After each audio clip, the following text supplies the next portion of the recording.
¿Cómo están? Muy buenas noches. Qué gusto saludarlos. Soy Gaby Tlaseca. Bienvenidos a esta mesa de martes de Debate 22. Tenemos un programa súper interesante. El término antropoceno se ha creado para designar estas repercusiones que tienen en el clima y la biodiversidad, tanto la rápida acumulación de gases de efecto invernadero como los daños irreversibles ocasionados por el consumo excesivo de los recursos naturales. Vaya, el antropoceno es una era marcada por una sola especie: nosotros, el hombre. Hoy vamos a hablar de este tema con José Franco, quien es investigador del Instituto de Astronomía de la UNAM. ¿Cómo estás? Qué gusto, Pepe, tenerte con nosotros. Pues como siempre, un placer estar contigo, Gaby. Qué gusto. Y nos ha ayudado a poder contactar a mi querida Elba Escobar, investigadora también de la UNAM. Gracias, es un gusto acompañarles el día de hoy. Y también tenemos a Javier Alcocer, que es profesor investigador de limnología tropical.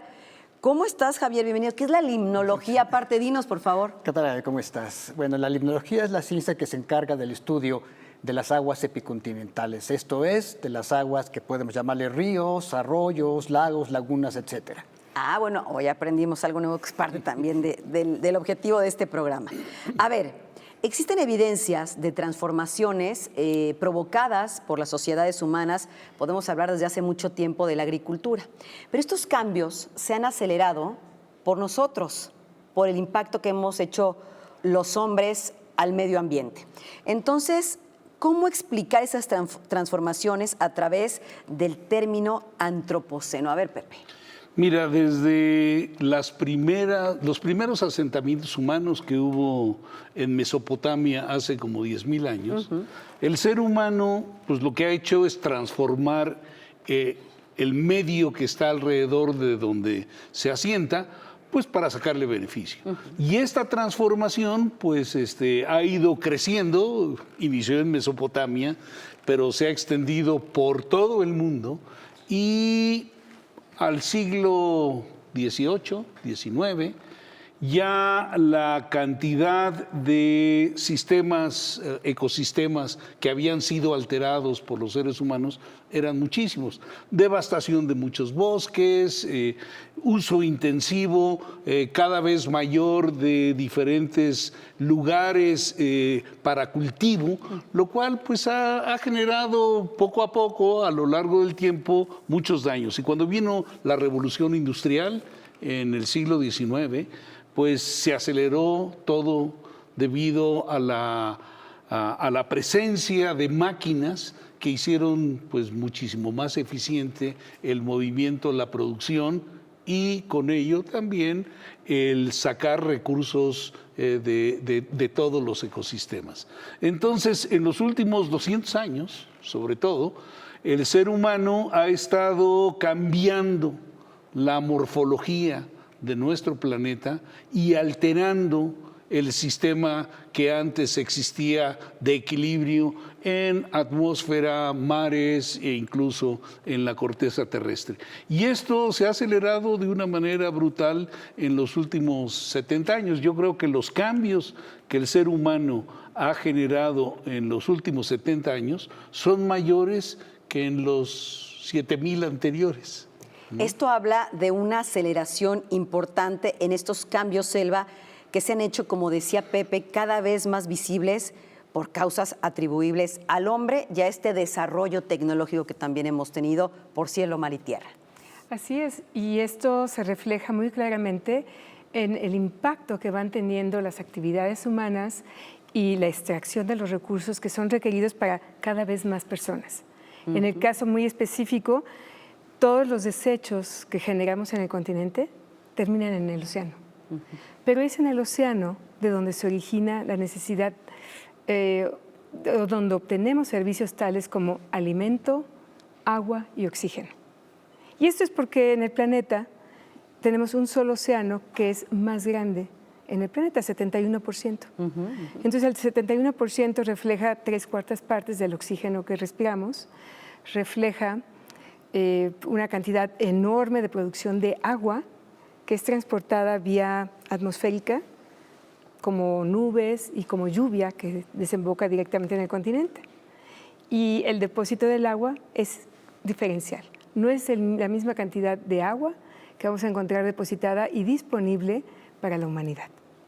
Este antropoceno del que hablamos, que hoy creo que la audiencia y todos estamos conociendo un poco más, Javier, ¿cómo impacta, cómo se han visto estos cambios? Porque podemos hablar de muchísimas regiones, pero ¿cómo impacta en nuestro país, en México? Bueno, fíjate que es muy interesante porque, como decía Elba, la distribución del agua, que es el elemento fundamental para desarrollo, para mantenimiento, para todo, se encuentra distribuida en grandes franjas. O sea, no es parejo en todo el mundo. En México, por ejemplo, hablamos de que nos llega aproximadamente el 0.1% de toda el agua dulce que hay en el mundo. O sea, tenemos una dotación relativamente pequeña. Pero además, dentro del país existen diferencias enormes. La lluvia, que en promedio son 777 milímetros al año, puede cambiar de menos de 50 en el noroeste, como allá en Baja California, a más de 4,000 en Chiapas. Entonces tenemos una diferencia impresionante latitudinal. Y la conformación de México, que es como, digamos, un triángulo invertido, con dos grandes cadenas montañosas, la Sierra Madre Oriental, la Sierra Madre Occidental y el eje neovolcánico, hacen una especie de aislamiento de la fuente principal de agua, que es la lluvia. Se evapora el agua en el Golfo de México, en el Océano Pacífico, sube y conforme va llegando a las montañas, que tienen que subir 4 o 5 mil metros, se enfría, precipita y regresa por las dos grandes vertientes, de nuevo al Golfo y al Pacífico. Y al centro se genera una sombra de lluvia, una sombra orográfica, el altiplano mexicano, que son 2/3 partes del país. Por eso tenemos este contraste de zona árida, semiárida, en la zona centro-norte, contra una zona húmeda que está en el sur. Entonces, esto ya implica que tenemos que tomar medidas diferentes dependiendo de dónde estemos. Mucha gente se preguntaría si este antropoceno, como se está denominando esta nueva era, tiene algo que ver o no con el cambio climático. Definitivamente, Gaby. La acción del ser humano debido a todas estas actividades implica, como bien dijo Elba, el generar una serie de desechos. Y los gases de efecto invernadero que son expulsados a la atmósfera desde los últimos 200 años de una manera muy, muy fuerte y cada vez mayor, están generando pues un aumento en la temperatura global del planeta. Y está aumentando la temperatura no únicamente de la atmósfera, está aumentando la temperatura del mar.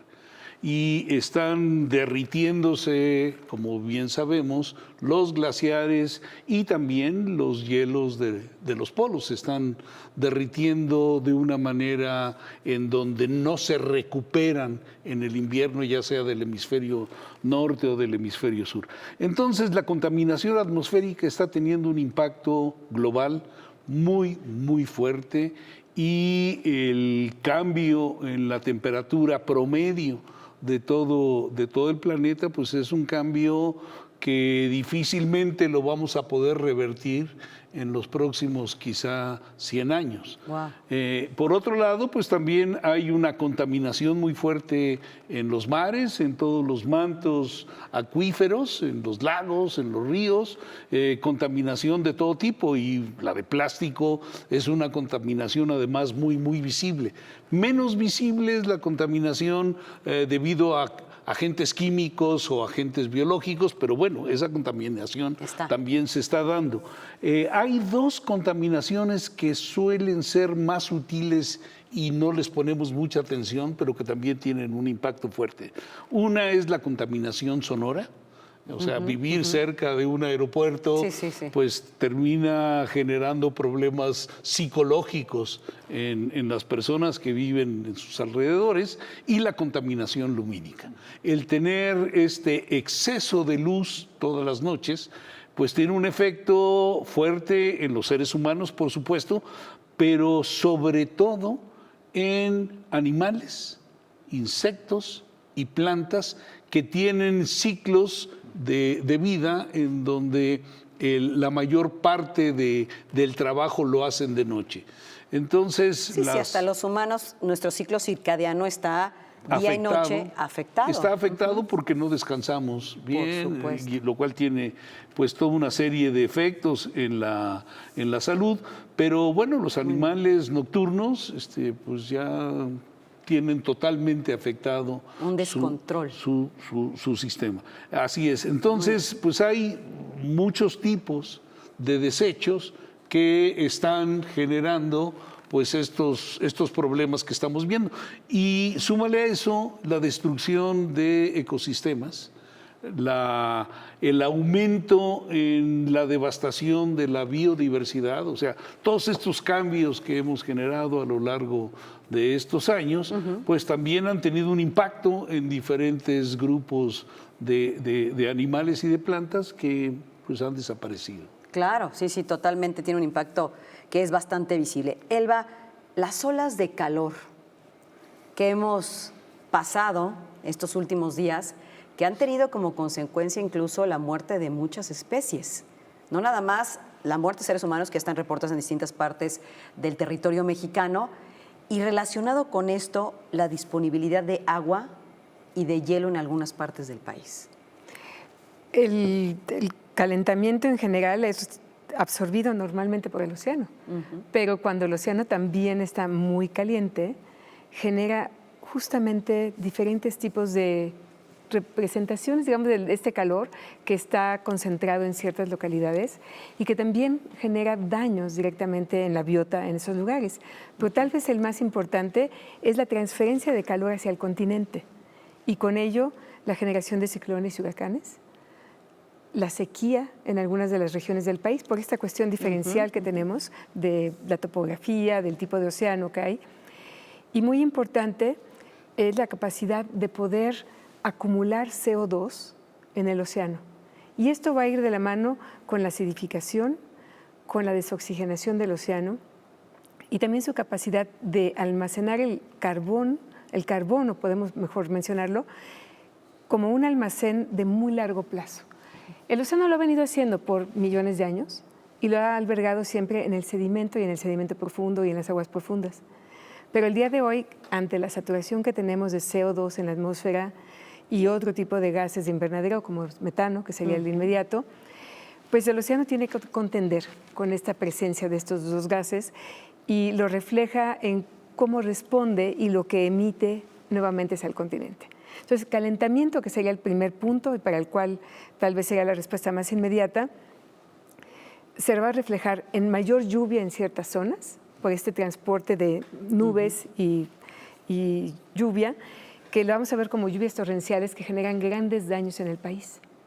Y hay sitios que no están hechos, son zonas rurales con muy poca infraestructura, que quedan altamente dañados y la gente a lo mejor está mal ubicada de dónde debería haber construido la casa o ahí los hemos orillado a que ahí construyan su casa, de forma tal que tenemos grandes pérdidas que son económicas, pérdidas sociales y pues una gran inquietud de las personas que no entienden qué está pasando. Por supuesto. Permítanme hacer una pausa. Estamos hablando con estos 3 mega expertos del Antropoceno, esta era que está siendo marcada por una sola especie, el hombre, y con una mano y una huella muy visible sobre los recursos naturales. Ya volvemos.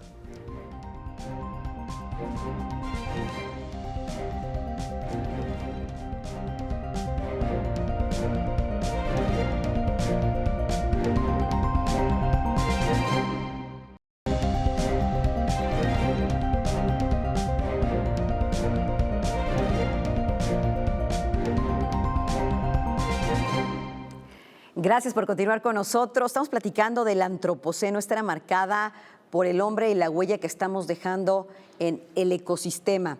Javier, decíamos que regresando de la pausa queríamos platicar contigo acerca de estos cambios específicos que se pueden observar en esta era en nuestro país, cambios evidentemente en el ecosistema, en la biodiversidad de nuestro país, para aterrizarnos con los que vivimos aquí, ¿no? Claro que sí, con gusto. Y voy a aprovechar que mi área de expertise es justamente los cuerpos acuáticos y epicontinentales para platicarte cómo hemos visto que han ido evolucionando nuestros ríos y nuestros lagos.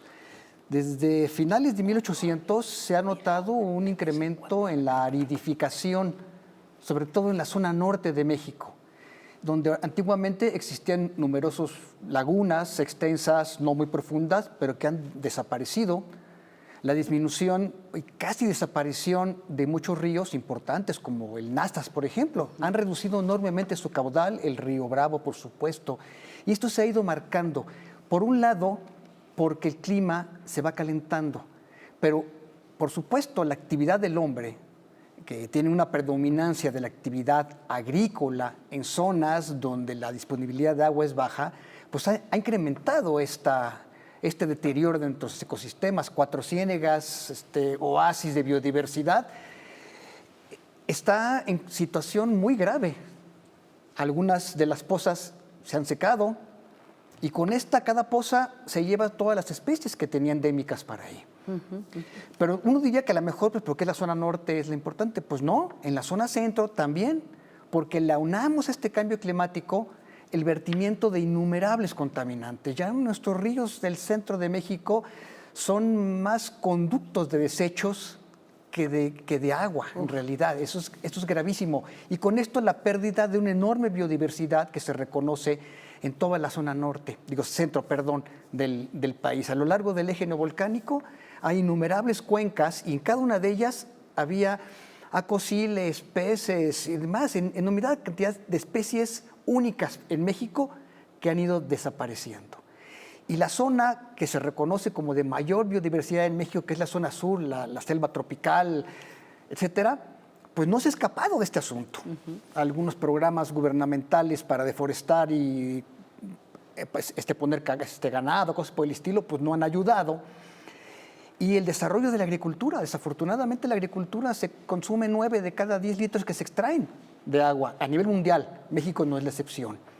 Entonces hemos estado impactando tremendamente la biodiversidad de México y de los cuerpos acuáticos. Y bueno, yo estoy seguro, porque se ha mostrado ya algunos estudios, que en el mar también se ha visto este fuerte impacto. Entonces, este cambio climático, sumado al impacto antrópico, ha ido acabando con todas nuestras áreas naturales, incluso las protegidas, que se han visto incluso invadidas para desarrollos turísticos, etcétera. Entonces, la situación es muy, muy grave.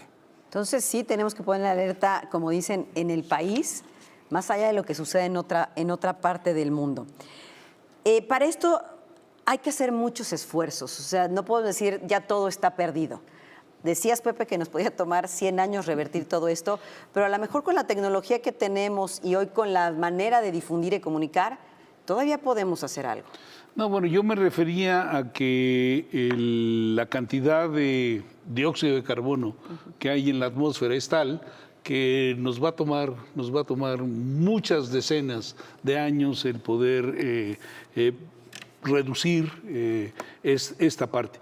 Pero hay pues muchos otros elementos que sí se pueden ir trabajando y que yo creo que en tiempos más cortos se pueden ir resolviendo. Y creo que vale la pena mencionar un esfuerzo de todo el mundo que se ha hecho en los últimos 30 años. Hay un grupo que se conoce como el IPCC, que es el Grupo Intergubernamental para Cambio Climático, que es un grupo que fue formado por las Naciones Unidas en 1988 y para 1990, o sea, un par de años después, emitió un primer reporte de los estudios que hicieron antes de que se creara el IPCC para mostrar cuáles eran los grandes efectos que estaban ocurriendo en todo el mundo.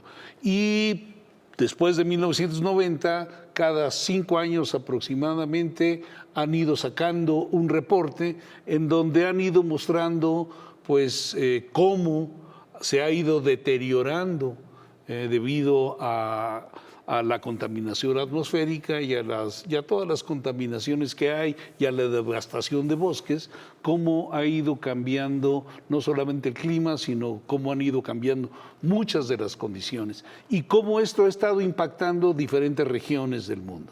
O sea, hay lugares, qué sé yo, como África, en donde debido a que no tienen tantos recursos económicos ni recursos humanos para contender con estos problemas, pues están teniendo pues una serie de eventos bastante fuertes. Claro. América Latina no se salva y hay un último trabajo que acaba de desarrollarse, que sería el 6º reporte del IPCC, en donde ya la situación se ve muy crítica. Entonces uno no quiere ser alarmista, pero yo creo que sí es importante mandar el mensaje a nuestro gobierno y a todos los gobiernos que es muy importante el implantar políticas públicas que vayan dirigidas a mitigar estos efectos y en la medida de lo posible a generar adaptaciones dentro del país para los cambios que vienen. Y creo que con eso que dices que es súper importante, me iría justamente con Elba, porque, a ver, Elba, ¿cuál es la importancia, el objetivo de un desarrollo sustentable? ¿Se puede lograr? ¿Y qué tiene que ver con los derechos humanos? Pues mira, yo veo dos cosas. El país tiene una narrativa que debe ser consistente con lo que se ha comprometido a nivel internacional, y uno de ellos es los Objetivos del Desarrollo Sostenible 2030, en el cual el objetivo 6 tiene que ver con el agua limpia, el agua disponible en cantidad para todas las personas y en la calidad correspondiente. Pero muy importante, va de la mano con esto, es el derecho humano que tiene la sociedad, las personas, a un agua limpia. Por supuesto. A un agua que le permita llevar a cabo sus actividades cotidianas. Y esto, pues, con la narrativa que tenemos, debe ser consistente con la educación y con la investigación. O sea, necesitamos tener gente educada que cuide el agua, que exija que las políticas públicas vayan enfocadas a que tengan y se cumplan los derechos humanos y que se alcancen esos derechos del agua. Y la siguiente es que las actividades que desarrollemos vayan apoyadas con investigación, con conocimiento real, en que realmente podamos tener un respaldo correcto. Muy importante también es el hecho de que en la investigación se requieren datos para poder hacer predicciones y tener escenarios. Entonces, teniendo buenos escenarios que nos permitan predecir qué vamos a tener para el 2030, para el 2040 y 2050 en términos del agua, podemos ir planeando. Entonces, los próximos gobiernos, yo veo ahí una gran oportunidad, es que pudieran retomar el agua y el derecho al agua que tiene cada uno de los habitantes de este país para hacer acciones y proponer acciones dirigidas a que de veras exista agua para todos. Y de ahí voy a aprovechar que tenemos a un experto en la materia y me voy a ligar contigo, Javier, porque ¿cuál es la situación del agua en México? El otro día en un reporte, me parece del INEGI, leí que el 97% del agua en México está concesionada y que no hay mucha vigilancia de cómo se ocupa y se consume y se repone de alguna manera esta agua. A ver, dime si estoy bien y qué debemos de pensar y saber los mexicanos. El agua es, como hemos platicado, un recurso estratégico. Es económicamente muy valioso, es top secret prácticamente. De hecho, no es fácil conseguir datos gubernamentales que te digan cuánto y cuál. De hecho, tú ves y te dicen, existen 51 presas grandes, ok. Y los lagos principales son como 5, pero no hay un inventario. Y no solamente necesitamos conocer cuántos hay, porque necesitamos conocer el volumen que se maneja en estos. Claro. Y otra cosa muy importante es la calidad. Tú puedes tener muchísima agua y estar toda contaminada, entonces no puedes usarla así directamente. Entonces tienes que combinar el conocer cuánto tenemos, dónde está, qué calidad tiene. Y por supuesto que esto tiene una especie de poder impresionante para quien decide para dónde va el agua. Sí. Pero como decíamos, la distribución es diferencial. Abajo al sur tienes el 80% del agua, pues sí, arriba tienes el 20%. Pero en centro y arriba tienes el 80% del Producto Interno Bruto, de la población, de la industria, etcétera, y abajo tienes nada más el 20%.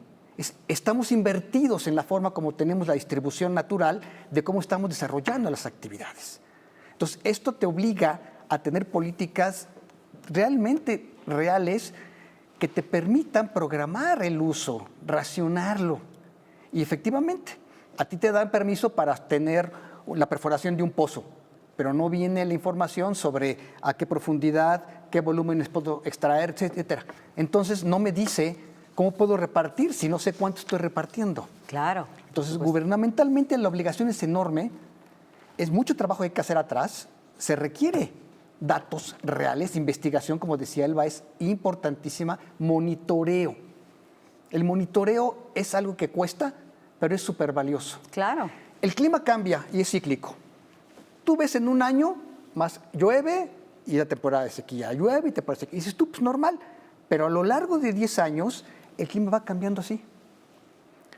Entonces, si tú estás en una cresta, las temporadas de lluvia de las crestas son mucho más abundantes de agua que la temporada de lluvias del valle.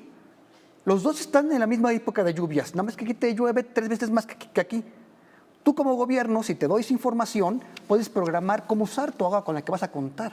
Claro. Esta predicción de qué voy a hacer con ella es Por supuesto. fundamental, necesitamos conocerlo. Sí, y en ese sentido, por eso hay programas de divulgación importantes. Hay que insistir en las políticas públicas. Nos quedan 40 segundos, mi querido Pepe, pero yo sé que tú estuviste impulsando como divulgador de la ciencia un programa que se estrena mañana en TV UNAM que se llama justamente El Antropoceno en México. Haznos el comercial, por favor, antes de irnos. Bueno, les recomiendo a todo mundo que vea TV UNAM, se puede... Sí, claro. Pues bueno, somos que vean primos TV UNAM hermanos. porque mañana miércoles a las 9:30 de la noche se da el primer programa de esta serie que se llama Antropoceno. Van a ser 20 programas y están conducidos por 2 personas simpaticísimas. Uno es el director del Instituto de Geografía, Manuel Suárez, un saludo a Manuel, y la otra es una escritora maravillosa, Yael Weiss, saludo para Yael. Bueno, pues si se quedaron picados y quieren saber más, esta serie es la que tienen, por supuesto, que ver. Javier Alcocer, muchas gracias. Un placer, muchas gracias por la invitación. Elba Escobar, muchísimas gracias. Un gran gusto. Y mi querido José Franco, como siempre, un deleite tenerte como con esos investigadores para platicar de estos temas. Un placer estar todos juntos aquí. Que se repita. Bueno, yo soy Gaby Tlaseca. Gracias, muy buenas noches. Nos vemos el próximo martes.